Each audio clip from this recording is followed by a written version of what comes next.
Почему так много комаров? Почему арбуз – это ягода? Да, ребята очень хорошие, я очень сильно люблю. Вы знаете, они растут в любви. Ну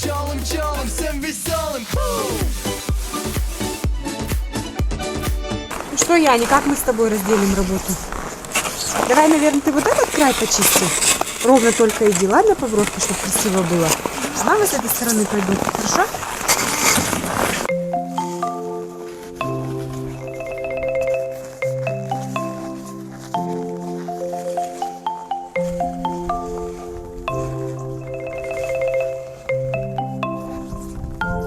Будничный день начинается очень рано, с 5 утра, независимо от времени года. Выпив чашку чая, обязательно выхожу на свежий воздух на улицу. Если это зима, я беру лопату, могу скинуть снег. Вообще для меня это никакой проблемы не составляет. Мышцы все работают на свежем воздухе, очень приятно. Тишина. Летом у нас есть свой огород, и это время я с удовольствием трачу на то, что поливаю растения, могу с ними тоже побеседовать. Птички поют, и еще город спит, а мы уже вот трудимся во всем. Захожу, готовлю завтрак детям. Дети встают уже. Мы завтракаем и собираемся по своим делам, кто куда, кто в школу, в садик, на работу. Кажется, рук и времени всегда хватает, когда есть помощники. Поэтому, когда в семье много детей, это определенные, конечно, временные затраты, но потом, когда дети подрастают, ты уже можешь спокойно расслабиться и получать, наслаждаться тем, что всеми теми трудами, которые ты вложила в своих детей. Это инвестиции в будущее. Точно. Ни за какие деньги этого не купишь. Она так чагу кушает прям? Да. И она у нас так можно? Ест полезные вещества, но она не откусит, она не сможет, она просто пробует все на вкус. Мы не препятствуем тому, что когда дети знакомятся с окружающим миром, через руки, через рот. Давай, надо правильно сначала помешать. Да, Юля уже знает у нас, как это делается, и поэтому она уже просит, чтобы мы ей дали попробовать. Пока дети маленькие, делается это все рука в руку. Вы знаете, вот с детства даю пробовать детям все. Все, что они хотят. Вот чагу на вкус, пожалуйста, чагу на вкус не взял. Помешать блинчики, пожалуйста. Подмести пол, натаскать воду. Все, что желает ребенок, я даю ему возможность попробовать. А потом, когда уже, будучи в более осознанном возрасте 5-6 лет, когда ребенок принимает какое-то решение, кем он хочет быть, мы просто помогаем ему стать тем, кем он хочет. Например, старший сын у меня с 5 лет говорил, что он будет в художественном направлении заниматься, и мы совершенно спокойно ему помогали в этом, не препятствовали. Он у нас очень много рисовал, мы ему предоставляли очень много свободного времени для того, чтобы он мог этим заниматься. И на сегодняшний день он успешно поступил, в прошлом году поступил на художественное направление в ВУЗ в Екатеринбурге и отлично сдал первую сессию. Как вы относились к тому, что он рисует? Может, вы не хотели, чтобы он рисовал? Или всегда хотели? Вы знаете, тогда я не совсем понимала, потому что Матвей это первый ребенок, опыт, наверное, приходит все-таки с годами. Тогда я не совсем понимала того, что нужно учитывать все-таки в первую очередь желания детей, того, кем они хотят быть. А мы, наверное, делаем зачастую родители ошибку, когда им навязываем свои желания.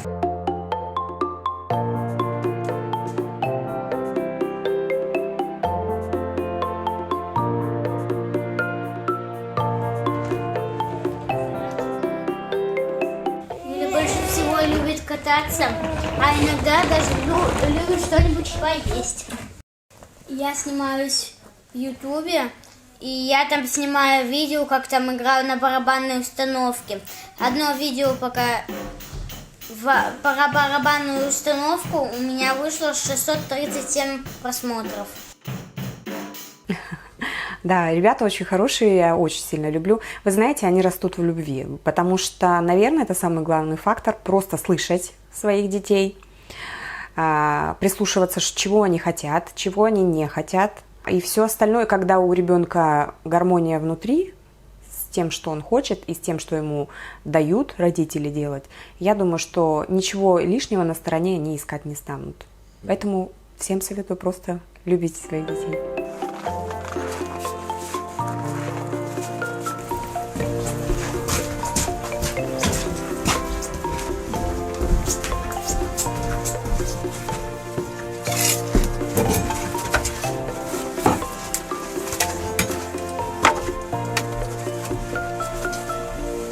Нравится родителям помогать? Да. Меня уже научили топить печку. Всегда дети помогали, помогают. Я так думаю, что, наверное, правильно задать вопрос детям, да, не помогите, кто-нибудь поможет маме, да, а я всегда спрашиваю, чем конкретно ты хочешь помочь маме. То есть, ну, наверное, у детей не остается выбора. Они, наверное, просто вынуждены помочь. Нет, на самом деле это, конечно, шутка. На самом деле все дети абсолютно без всяких проблем сразу спрашивают, ты еще чем-нибудь помочь? И еще чем-нибудь помочь?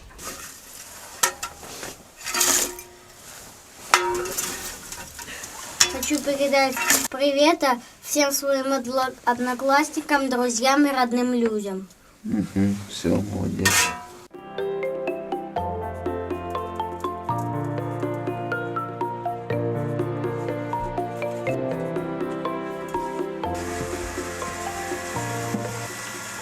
Это у вас откуда качает воду? Колодца, колодец на улице находится, проведена сюда труба, чтобы было удобнее. Вот насос, который поднимает воду домой. И вот набираем воду в баню, чтобы с улицы не носить. Сделали так. Ты кем хочешь стать, когда вырастешь? Барабанщиком, музыкантом. Музыкантом? Да, А где хочешь жить? здесь.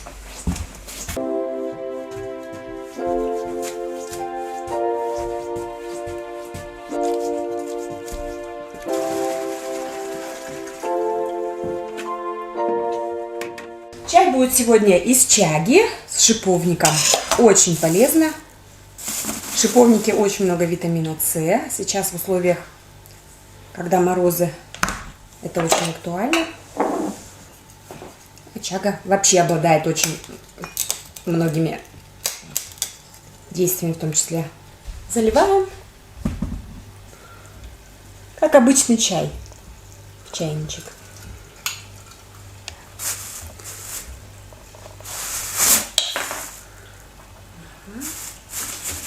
Наши дети к фастфуду не привязаны, даже если мы идем и случается необходимость где-то перекусить, то мы лучше доедем до дома и перекусим дома. Вот, да.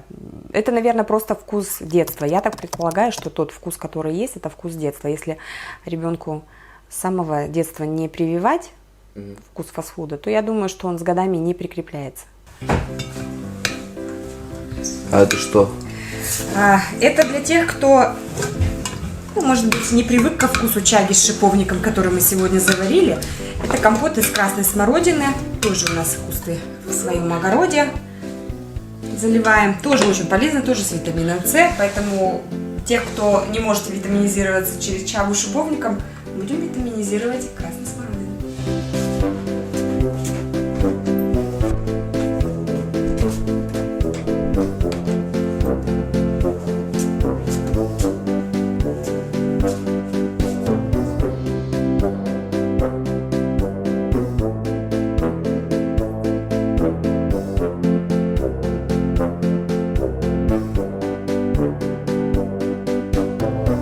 Вот с рождения мы их, ну, с осознанного возраста мы их учим убирать за собой. Сначала в форме игры, а потом это уже входит в привычку. И, ну, уже сейчас даже иногда бывает такое, что за маму убирают вещи.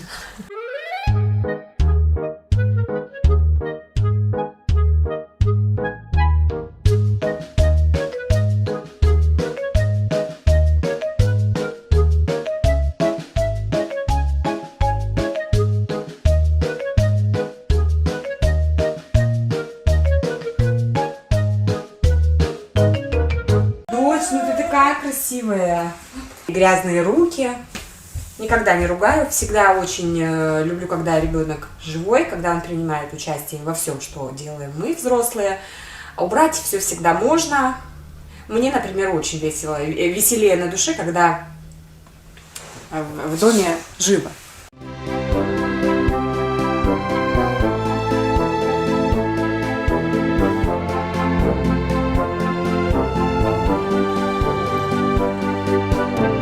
Традиции в семье собираться за ужином в субботний вечер. Вот это обязательно. Какие бы у тебя дела не были, обязательно приходи в субботу. Мы ждем тебя на ужин. Сейчас, конечно, сложнее, потому что Матвей находится в другом городе, в Екатеринбурге. Но мы все равно созваниваемся, стараемся проговаривать то, что за неделю у кого накипело, наболело. Генри, ты ей очень понравился. Вот чем, вот, да, она вот вообще очень редко, когда просто чтобы рядом еще сидеть с человеком незнакомым. Такого никогда не было. Всегда, дети всегда с детства приучены говорить маме правду. Если я получаю информацию извне, вот это для них, наверное, страшнее, потому что первее кто-то, чем они сами, сказали маме. То есть с детства этому приучаю, к этому, чтобы не боялись рассказывать, потому что то, что для них сегодня страшно, для нас, для родителей, для взрослых, это кажется пустяком, и мы с удовольствием, наверное, сможем справиться вместе с этой задачей или с этим вопросом, который возник у детей. Про пышкой я расскажу, про воробья. Ага. Пухший с пышкой решень вил, ох і мій чажащил, Енна лепшиш, і чучой, лепшиш хлебач пит, ой. А кто написал, знаешь? Нет, я уже не помню. Мы стараемся, конечно, приобщать к коми-культуре, да, чтобы дети, живя в данном крае, знали о тех традициях, о тех особенностях, которые есть в коми-крае. Но всего, конечно же, наверное, знать нельзя, и я, конечно, очень благодарна, что у нас в образовании есть такой предмет, как коми-край, край, в котором я живу, предмет называется. Сама я на коми понимаю, но не разговариваю. Родители у меня, папа по национальности немец, мама коми. И поэтому в семье, где мы жили, не было разговорного коми-языка. Первого ребенка я родила очень рано. Во сколько? Почти 19 лет было.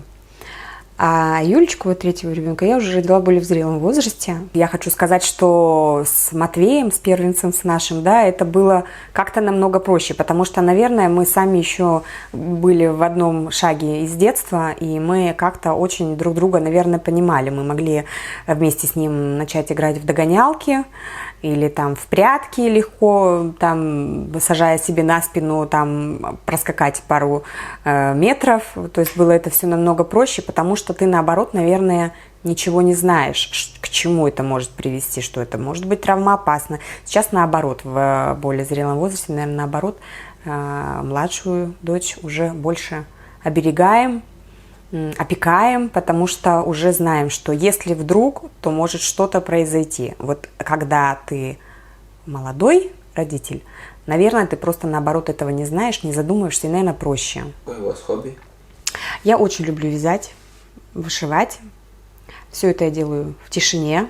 У каждого у нас есть свое пространство, свои комнаты, где можно, в принципе, закрыться и заниматься своим любимым делом. Обязательно уделяю этому время. Топ-2 вопроса «Почему?» от ваших детей. Почему так много комаров летом? Да, мы, конечно же, им объясняем, что это север. Бываем часто у родителей в поселке в Тимшире, откуда я сама родом. Там лесной поселок, и комаров еще больше, чем в Затоне. Но мы, конечно же, объясняем то, что это обязательно нужно. Все, что на земле существует, обязательно должно функционировать. Почему арбуз – это ягода? Стараемся всегда отвечать на вопросы своих детей. Если что-то не получается ответить, мы садимся, разбираем вместе. Слава богу, сейчас есть интернет, где можно исчерпать ответы. В настоящее время, конечно, мы живем в такой современной реальности, где без интернета, без телефонов, к сожалению, конечно, не обойтись, а может быть и к счастью. Зачастую, наверное, мы все равно прибегаем к интернету, потому что там есть, том числе, конечно, и полезная информация. В нашем доме компьютеров нет вообще, ноутбуков нет вообще. В прошлом году, конечно, мы столкнулись с тем, что обучение перешло на дистанционный формат, и, конечно, плотнее пришлось сидеть в телефонах для того, чтобы получать образование. Но в обыденной жизни до дистанционного обучения мы всегда увлекаем детей, мы привлекаем к труду, больше читают книги дети, даже маленькая, у нас вот годик маленькой девочки, да, Юлечки, мы ей сами еще пока читаем книжки, но уже со временем, когда они перерастают, сами умеют читать, и старшие сыновья с удовольствием читают литературу, либо что-то делают по хозяйству. Я думаю, что просто, наверное, не остается времени на телефон. Топ-5 самых необходимых предметов для молодых мам и пап. Обязательно салфетка антибактериальная, запасные штаны всегда, потому что мы не ходим, я такая не приверженница памперсов. Обязательно какую-нибудь игрушку, которая может отвлечь ребенка, потому что ребенку может стать некомфортно в какой-то незнакомой ситуации. Всегда нужно иметь при себе его любимую игрушку, которая может отвлечь от нестандартной какой-то обстановки. Ну и, наверное, мамины объятия, они всегда важны. Обязательно какие-то средства из аптечки. Да, все. Да. Все? Отлично, интервью записано. А, все? Да. Блин, класс. Вообще все? Да. Здорово, так быстро.